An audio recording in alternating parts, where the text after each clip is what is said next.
વેપારી પાસે ખંડણી માંગનાર આરોપી ઝડપાઈ ગયો છે। ખંડણી માંગનાર નોકરને ઝડપી પાડવામાં આવ્યો। નોકર લવકુશ ઉર્ફે ચંદન શુક્લાને વાપીથી ઝડપી લેવાયો। વેપારી પાસેથી દાગીના અને ખંડણીની માંગ કરી હતી તો વેપારી પાસેથી 70 લાખ રૂપિયાની ખંડણી માંગી હતી। વેપારીને મારી નાખવાની ધમકી પણ આપવામાં આવી હતી। જો કે આરોપીને પોલીસે દબોચી લીધો।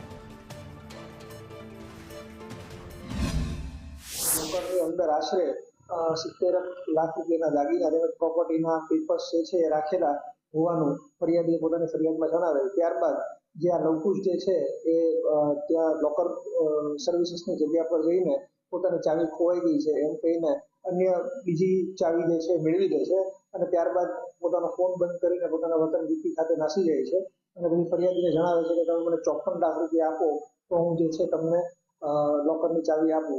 આ બાબતે ફરિયાદીએ અત્રે પોલીસ સ્ટેશને જાણ કરતા અમે બીએનએસની કલમ મુજબ ગુનો દાખલ કરેલ છે। સુરત શહેરના અલથાણ વિસ્તારમાં વેપારીને ત્યાં નોકર ચોરી કરવાની ઘટના સામે આવી હતી। સમગ્ર મામલે અલથાણ પોલીસ દ્વારા જે આરોપી છે લવકુશ ઉર્ફે ચંદન બજરંગસિંહ શુક્લાને વાપી ખાતેથી ઝડપી પાડ્યો છે।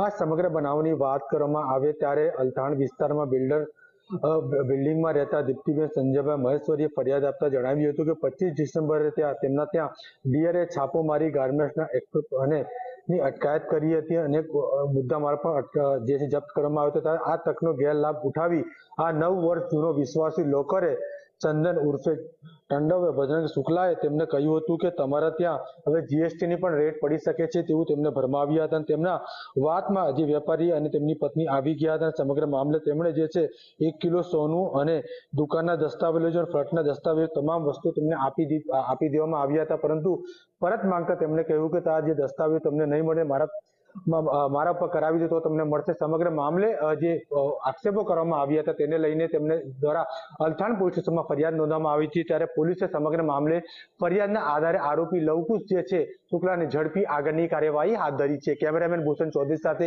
જયેન્દ્ર પાંડે, સંદેશ ન્યૂઝ, સુરત।